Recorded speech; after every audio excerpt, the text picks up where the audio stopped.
In paradise, bad still happens.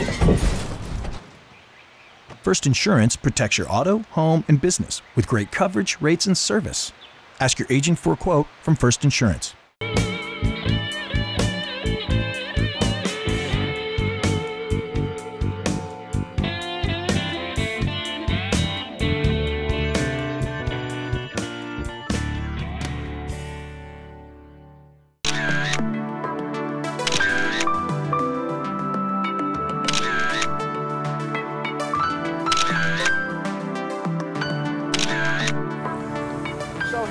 Riding through Waikiki with my friend Christina Burton, avid motorcyclist, both street and dirt, I might add. And she is one of the premier hair and makeup artists doing what? Primarily weddings nowadays, right, Christina? Yeah, pretty much. That's pretty much what I'm doing now.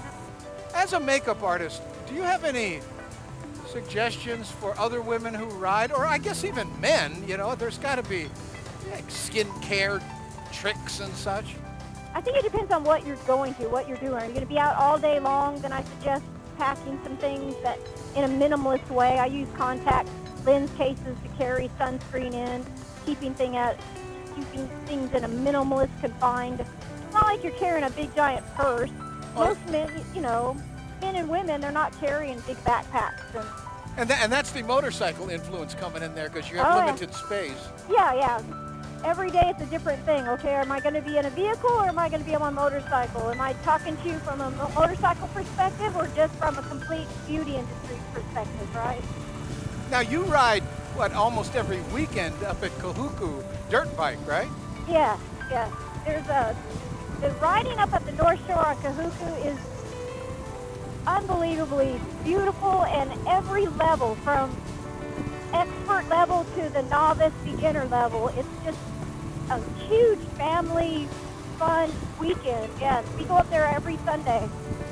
We also camped out this weekend. Camped out? Oh yeah, you can camp up there. You get a little camping permit right there at the gate, $15, and your whole family can camp. I didn't know that. Yeah. Well, I don't know anything about dirt biking. I used to ride dirt bike like everybody in high school, you know. But as I got older, I kind of got into the street thing, and that was the end of the dirt bike. You know, we get a lot of people, though, on Twitter and Facebook asking me to do segments on dirt biking. Maybe you can help me with that. I would love to get you on a dirt bike. It is unbelievable. You know what? That's not my cup of tea. The thing about dirt biking that gets me, and I don't mean to sound like a wuss, but when you go down hard. And I'm a one-man band producing this show, and the last thing I need to do is be even limping around. So much fun. The camaraderie with everybody. You get out there, you're just one of the guys. That's my favorite thing. Get out there, no makeup on, you're sweaty, you're dirty, you're taking breaks. I ride with dominantly men, and they don't treat me any different. You know what? Now that you've mentioned that I don't have to wear makeup, maybe I will. This is a perfect example of people asking why you ride. Just look at your surroundings from a perspective of a bike, right? Yeah. Wow. It's like parachuting. How are you going to explain it to someone unless... I know. You know? Did you start out packing and then at what point did you say, I want my own bike? I think from childhood. I've never been much on being a sitting on the sidelines kind of person. Yeah? So I had this boyfriend that rode, and he did sport bike racing, all that, and I watched him do that, and he said, well, let me get you on dirt first, and then you can hit the street.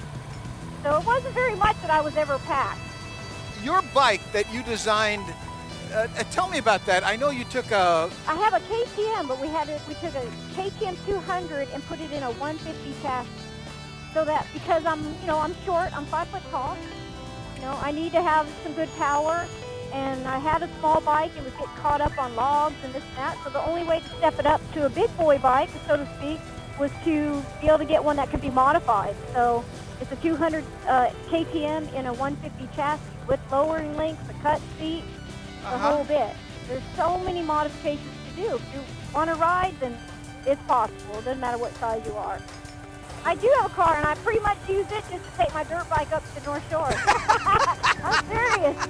I ride my motorcycle 95% of the time. Because it's always parking. It clears my mind. Yeah, good gas mileage. There's that frugal side as well, you know. But this is my life. It truly is. It's my lifestyle. Yeah. Yeah. Construction is back, and I'm proud to give a lift to the hard-working men and women building our communities. I'm Doc Bailey of Doc Bailey Cranes and Equipment, a 25-year industry veteran providing cranes and bucket trucks. We are always reliable, always confident, and if there's a problem, we'll never leave you hanging. We service everything we rent and provide some of the best operators. So call Doc Bailey, 888-DOC-BAILEY or 888-DocBailey.com.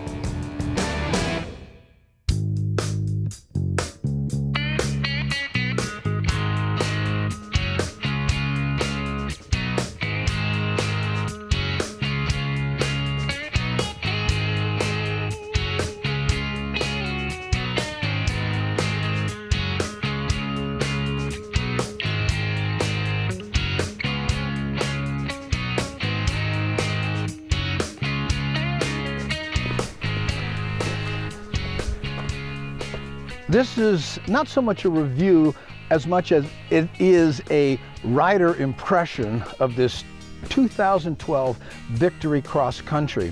I shipped this bike to San Diego and then rode it up to Las Vegas, then back to Malibu, then up to Oakland. That's where I am now in Northern California. I will be riding this back to Malibu for a couple days and then back to San Diego, putting it on the boat, and I'll be heading home.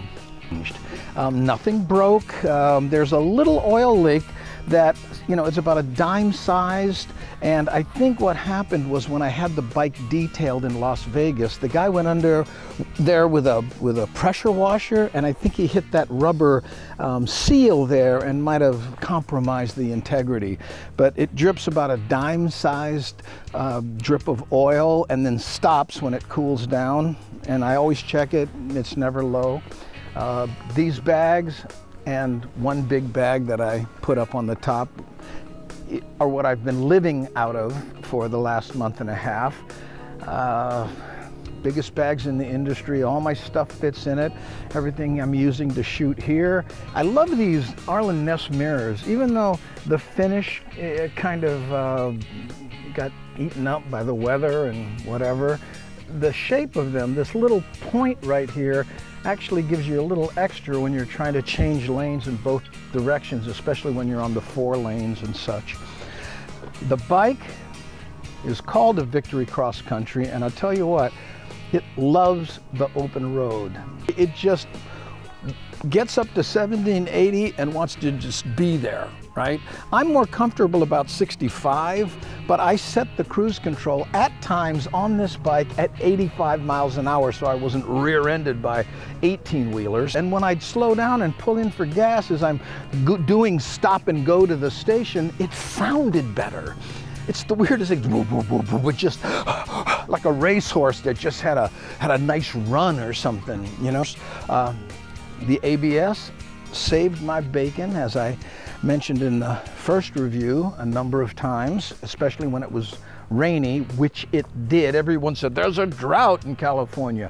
San Diego, pouring cats and dogs when I left. Through San Bernardino, rain. Vegas, rain. I said, wow, you guys got a weird idea of a drought. They joked about sending me places they needed rain because I was getting rained on everywhere. Don't know how anyone takes a long trip without cruise control. And this is a proper cruise control. It's not a throttle lock. It slows down and speeds up. As it's going downhill, if you set it going uphill and then it turns and goes downhill, it hunts a little bit. I've noticed. Didn't notice that in Hawaii because I really didn't do that for long periods of time, but it'll so going downhill, I found that I just holding the throttle open manually a little bit stopped that. Okay. You know, you always wondered about, why does a bike need 6 gears, or what does this guy? Yeah, 6. I'm telling you what, 6th gear, there were times when whoop, I was up there. You know, I haven't really done 90 miles an hour for long stretches of time, but I was doing that on the way up to Las Vegas. I think I did, what is it, I-15 or whatever it is. Still don't know east-west and all my, you know, but that's part of the fun I was having. Where am I? You know, I got GPS, but sometimes I would turn it off and, you know, just try to get lost a little bit. All part of the fun. Overall, I'm so glad that I didn't trade this in and get the Indian Dark Horse. I love that bike. If I could afford 2 bikes, or if I had a crew to help me carry stuff, I would really consider that Indian, because it's one that would look good dirty, which is important to me. You can't tell, but this bike's pretty dusty and dirty. I ride it every single day. So there you have it, giant bags, cruise control, little windshield, no problem. Everyone said, you ought to at least get one with that little flip on the, nothing. Tucked down. I wore a 3/4 helmet with KD glasses. Every once in a while I'd wear that clear face shield thing if it started raining hard. But other than that, I was just fine. Let's see, the floorboards kept me comfortable. The seat, never had a problem. You know, everyone said, especially when I have that big back thing, I mean that whatever you call it, tea bag that fits here, because then I could lean on it a little bit for the long haul. But when it's not there, went on a run recently, no problem, good seat. So my new nickname for this bike is the Tool, because that's what it's been, a real tool in the arsenal of what it takes for me to do my thing.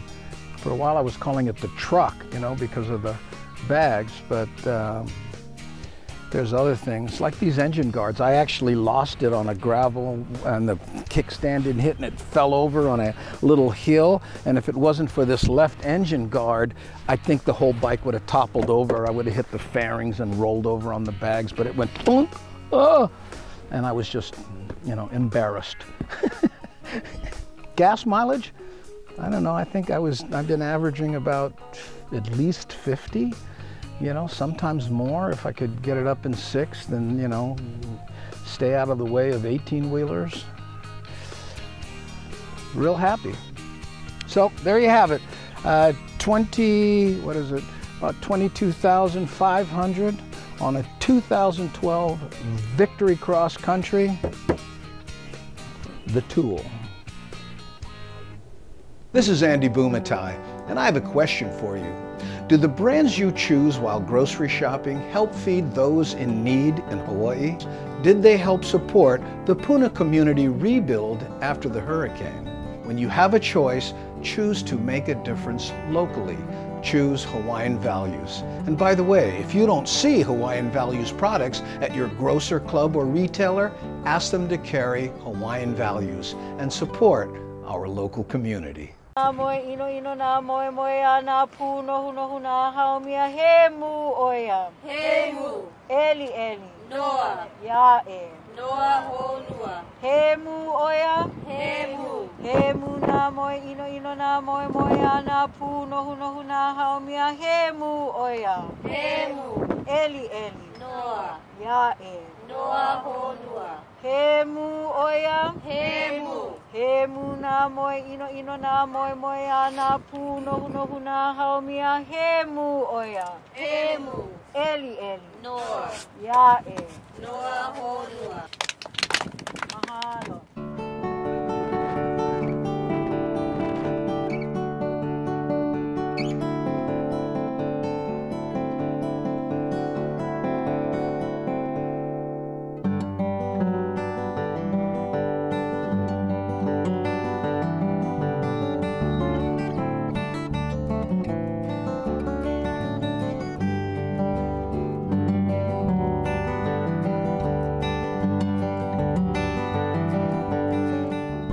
here at Ocean Beach in San Francisco near the Cliff House, helping with the Hawaiian Values cleanup. And you can tell who lives here because they're wearing the Hawaiian Values t-shirts, and I have mine under 2 layers of leather.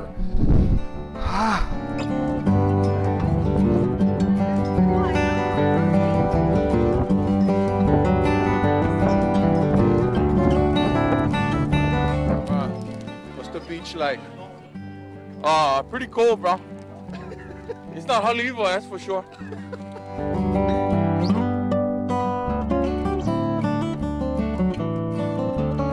That's what you call mana right there. That's a sign. The Hawaiians are here. Look at that. Akua gave us 1 diamond. Me and that, bro.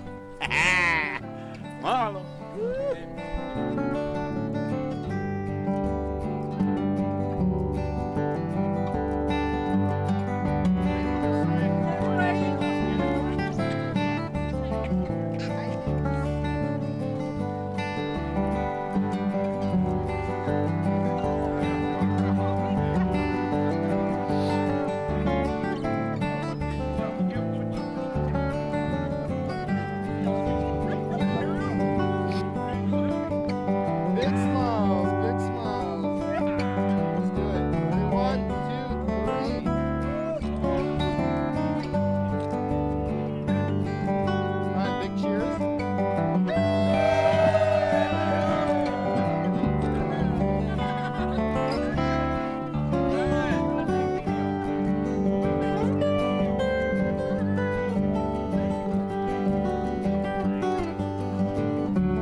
Aloha mai kākou, aia no mākou I kapalaki ko ākau, oia no mā kahakai o Ocean Beach. Aloha mai, we are in Northern California in the San Francisco Bay Area at Ocean Beach. Aia no keia wahi, he wahi kaulana no na poe Olone. So this is a very sacred area to the Olone people. Nui ko mākou pono, e hana me ka maikai e kipa no keia aina nei I ka mea makamaka. So it's important for us to be good guests of this aina. No ka malama honua he mea maikai no ho I ke rā. And caring for our aina is one of the ways that we can truly be good guests. So mahalo.